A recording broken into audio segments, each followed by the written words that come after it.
Herkese salam dostlar. Bugün Pocopad'in kutu açılımını eləyirik. Belə bu tabletin özü. Buna birazdan baxacağıq. Deməli, burada 33 voltlıq şarj adaptörü və bu da ki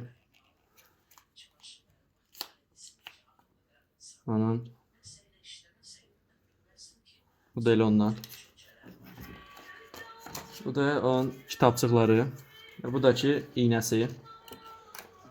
Bunu çıxartmağa gərək varmı? Var. Bu da iynəsi. Şimdi keçək tabletimizə.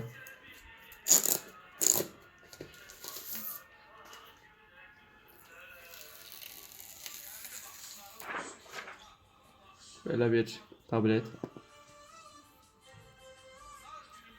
Aha.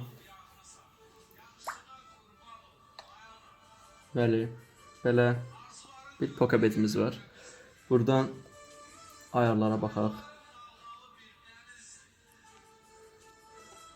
Burada 256 yaddaş ve 8 RAM'dan ibarətdir. Android 14 ve elə bu.